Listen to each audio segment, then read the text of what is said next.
Mumbai पुण्यामधल्या top 9 घडामोडींचा आढावा घेऊया। अश्विनी भिडेंनी मुंबई महापालिकेच्या आयुक्तपदाचा पदभार स्वीकारला। 1995 बॅचच्या त्या आयएएस अधिकारी अश्विनी भिडे मुंबई महापालिकेच्या पहिल्या महिला आयुक्त। प्रभादेवी पुलाचं गर्डर पॅनल्स हटवण्यासाठी आजपासून ब्लॉक प्रभादेवी रोड ओव्हरब्रिजचे पॅनल्स हटवण्यासाठी आजपासून 3 एप्रिलपर्यंत मध्यरात्री विशेष ट्रॅफिक आणि पॉवर ब्लॉक असणार। मुंबई शहर आणि उपनगरामध्ये विजेचा पुरवठा करणाऱ्या बेस्ट, अदानी इलेक्ट्रिसिटी आणि टाटा पॉवरच्या वीज दरामध्ये कपातीचे नवे दर 1 एप्रिलपासून लागू होणार।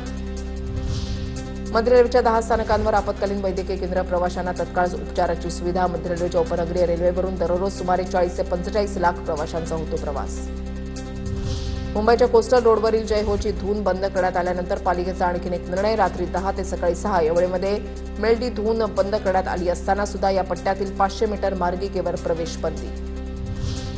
संत ज्ञानेश्वर महाराजांच्या यावर्षीच्या पालखी सोहळ्यासंदर्भात संस्थानकडून पत्रकार परिषदेचं आयोजन, तर पालखीचा पुण्यातील विठोबा मंदिरातील मुक्कामाचं ठिकाण बदलण्याची चर्चा। पुणे महापालिका गाठणार जवळपास 9,000 कोटींच्या वसुलीचा टप्पा। मार्च अखेरपर्यंत 8,272 कोटी रुपये जमा। अभय योजनेतून महापालिकेला मिळालं 900 कोटींचं उत्पन्न।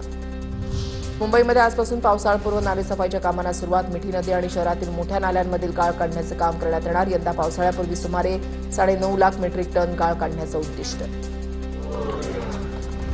मुंबईच्या चेंबूरमध्ये रामनवमीच्या दिवशी शोभायात्रा रोखल्याचा पोलिसांवर आरोप। अप्पर पोलीस आयुक्त महेश पाटील यांच्या विरोधात सकल हिंदू समाजाचं चेंबूरमध्ये आंदोलन। एक व्यक्ति